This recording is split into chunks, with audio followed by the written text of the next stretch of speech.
আমারে মিথ্যাবাদী মিথ্যাবাদী প্রমাণ করলা তুমি ব্ল্যাক বি, এটা তো ঠিক না।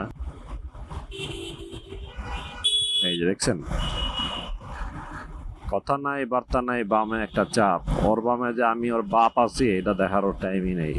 আমার উপরে পড়লে তোমার ঢুকায়া দিতাম। এই ভিডিওতে আমার কেউ চেহারা দেখে নেই ভাই, আর চেহারা দেখামো না।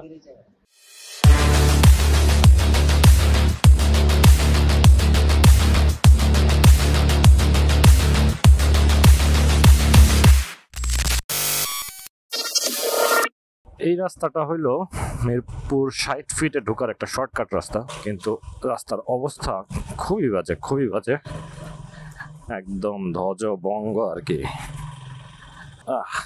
যাই হোক,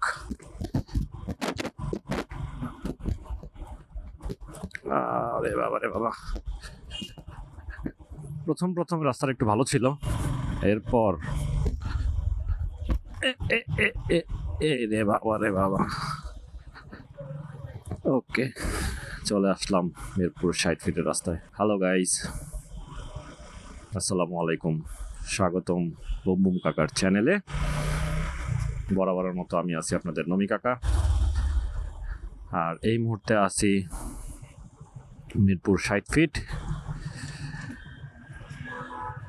যাচ্ছি হচ্ছে আমি এলিফ্যান্ট রোডে সাদি কাকার সাথে দেখা করতে। অনেক দিন হয়েছে সাদি কাকার সাথে দেখা হয় না, কোনো ব্লগ করা হয় না একসাথে। আজকে সাদি কাকার একটা কাজ ছিল, আমার কাছে কিছু কাপড় দিয়ে গেছিল সাদি কাকা, ওগুলাকে কাটিং টু ফিটিং করার জন্য। তো সেটা সম্পন্ন করে আমি আজকে নিয়ে যাচ্ছি সাদি কাকার কাছে। তো আশা করি সাদি কাকার সাথে দেখা হবে। আর একটা বিষয় হলো, সেটা হচ্ছে সাদি কাকার কাছে একটা গিফটের মাল আসছে নতুন, তো মালটা ভাবতেছি মেরে দিব। সেটা হচ্ছে WD-40। এই যে দেখছেন,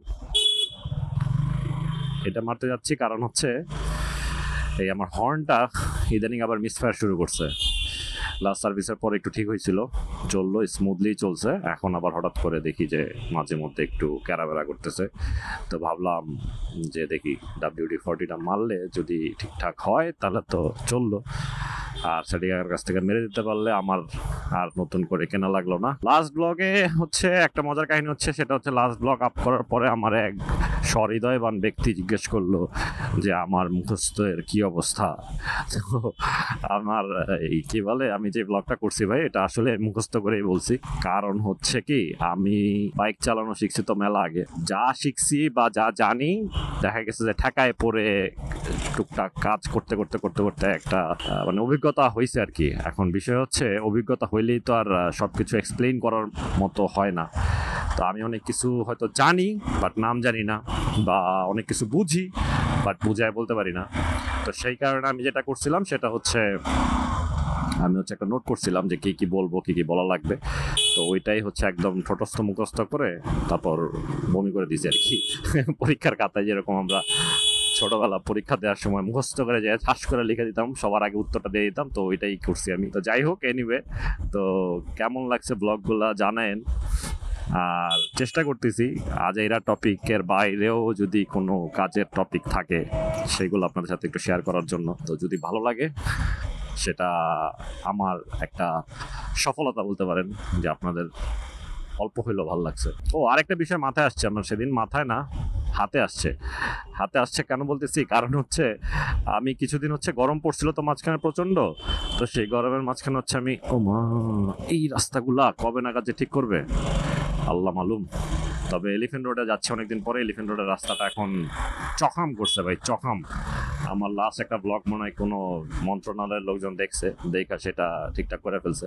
যাই হোক, আজ এরা কথা বাদ দিয়ে আমি কাজের কথা আসছি। সেটা হচ্ছে যে বলতেছিলাম যে একটা কথা আসছে হাতের মধ্যে, সেটা হচ্ছে, তো গরম ছিল, তো গরমের কারণে আমি হচ্ছে একটু গ্লাভস ছাড়া হচ্ছে বাইক চালাইছিলাম বেশ কয়েকটা দিন।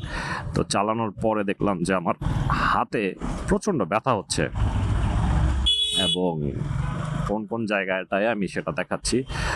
তোর কোন কোন জায়গায় ব্যথা গো বন্ধু ললিতা, বন্ধু ললিতার কোথায় ব্যথা সেটা জানি না, বাট আমার ব্যথা হচ্ছিল। দাঁড়ান ভাই, জ্যামটা পার হয়ে নেই, কারণ এই জ্যামের মধ্যে, জ্যাম তো না মানে গাড়ির যে গতি, এখানে এক হাতে আসলে বাইক চালানোটা রিস্ক।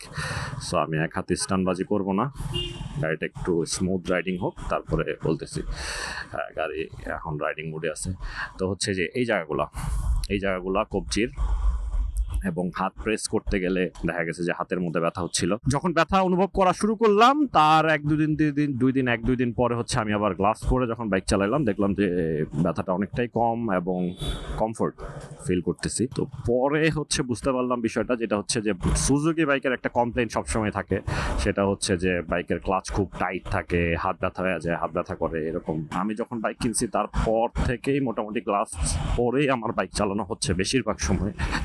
আর খুব রেয়ার কেস থাকে যে আমি হয়তো গ্লাভস ছাড়া হচ্ছে বাইক চালাই, এক দুই দিন হতে পারে বা ইমার্জেন্সি কোথাও গেলে। সেই ক্ষেত্রে লাস্ট 3-4 দিন যখন আমি গ্লাভস ছাড়া চালাইছি একটা না, তখন হচ্ছে আমি বেসিক্যালি হাতের ব্যথাটা ফিল করতে পারছি এবং বুঝতে পারলাম যে এটা মূলত হচ্ছে একটু তো আছেই নর্মাল বাইকের থেকে একটু টাইট ক্লাচটা, সেটা একটা হিসাব আলাদা, সেটা অন্য হিসাব। বাট আমার কথা হচ্ছে গ্লাভস পরে যদি আমি চালাই সেই ক্ষেত্রে আমি মানে এই ধরনের ব্যথা বা কোনো কিছু এখন পর্যন্ত ফিল করি নাই এবং এটা খুবই স্মুথ ভাবে চলতেছে। সো আমার মতে হচ্ছে যারা হচ্ছে এই কমপ্লেনটা করেন যে আপনাদের হাত ব্যথা করে চালাইতে গেলে, একটু জিক্সার বাইকের এই একটা সমস্যা, তো তাদের জন্য বলবো যে আপনারা গ্লাভস পরে ট্রাই করে দেখেন।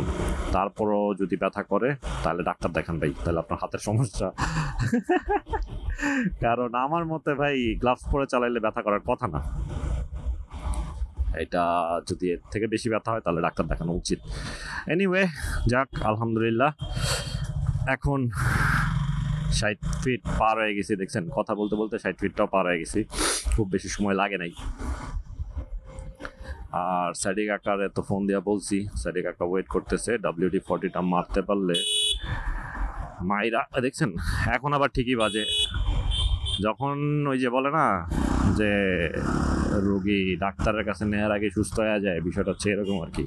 যখনই ওরে আমি বলি যে ওরে ডাক্তারের কাছে নিয়ে যাবো বা ওর একটা ট্রিটমেন্ট করাবো, তখনই দেখি এটা কোনো না কোনোভাবে মানে ওকে হয়ে যায়। তা আমি যখন মানে সমস্যাটা এক্সপ্লেইন করব, সে যদি সমস্যাটাই পরবর্তীতে না পায় তাহলে কি ঠিক করে দিবে বলেন? দেখছেন এখন কোনোই মিসফায়ার হবে না, গুল্লি মারার সাথে সাথেই গুল্লি যাইতেছে। খেতে গো ভাই এত প্যারা হেতেরা, জেন্দা মন চাই এন্দাই মনে করেন যে ঘুরায় দেয়। কি রে ভাই আমি বুঝলাম না, এটা তো খুব খারাপ। আমি ওরে শুরু থেকে বললাম যে আমি WD-40টা মাইরে আজকে এটা ঠিক করব, মাঝে মধ্যে মিসফায়ার করে, আর এখন যতবার দিচ্ছি ততবারই এটা ফায়ারিং করতেছে। এটা কোনো কথা? মানে আমার কি কথার কোনো দাম নাই? মানে এটা এটা এটা এটা তো একদম মানে কি বলবো, আমারে মিথ্যাবাদী প্রমাণ করলা তুমি ব্ল্যাক বি। এটা তো ঠিক না, তুমি তো ডিস্টার্ব করো। তোমার জন্য আমি মানে একটা WD-40 মাইরা দেওয়ার ধান্দা করতেছি আর তুমি মিয়া আমার লগে এখন মজা লইতেছো। ও সায়েন্স ল্যাবের আস্তে আস্তে মোটামুটি ভালোই ফাঁকা আছে। তো দেখতে দেখতে চলে আসলাম অলমোস্ট সারি কাকার বাসার এখানে। তো চলেন আর এখানে পক পক না করে একবারে সারি কাকার বাসার গলিতে চলে যাই, তারপরে দেখি WD-40টা কিরকম কাজ করে।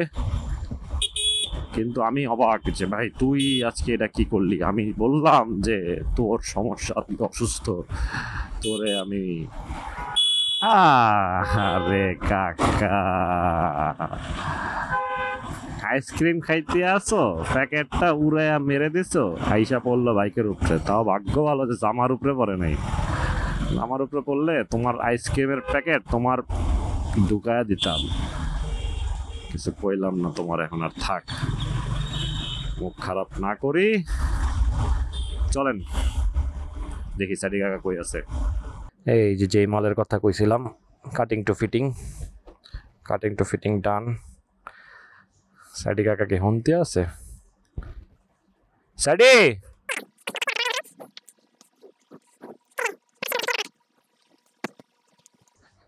কি সাইডি কাকা কি আজকে আসবে না? এই যে অনেকক্ষণ ধরে অপেক্ষা করতেছি, সাইডি কাকার কোনো খবর নাই। ওই যে আইতেছে। এ হে হে কাকা, এটা তো না লাইভে না। আমি হচ্ছে এটা কি ডি রিটার্ন ডুপ্লিকেট WD-40 না কইলি তুই আছে এই সেম কাজে? ও আচ্ছা তাই ক। আচ্ছা তুমি তোমার এই জামানত নিয়ে যাও, আমি একটু স্প্রে মেরা দিই। পাইপ থাকলে তো ভালোই তো রে।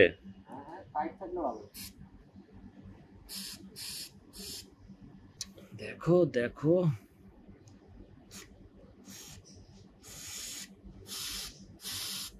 সো যাই হোক, এটা কি WD-40 তো না, এটার নাম ভুলে গেছি। যাই হোক, এটা বেসিক্যালি এগুলো হচ্ছে রাস্ট ক্লিনার। WD-40 হচ্ছে একটা ব্র্যান্ড। ও, আমি তো WD-40 নামই চিনি রে ভাই। আমার কি রাস্ট ক্লিনার কেউ চিনাইছে, শিখাইছে? রাস্ট, রাস্ট, হ্যাঁ, RUST, রাস্ট। রাস্ট, বুঝতে পারছি। মানে যাই হোক, কিছু একটা তো হবেই। মরিচা মরিচা। ও আচ্ছা, তাই বলো। আচ্ছা, মরিচা ক্লিনার দিয়ে আমি হচ্ছে মরিচা ক্লিন করে লাইছি। এখন হচ্ছে আমরা রাইখা দিই ভিডিও।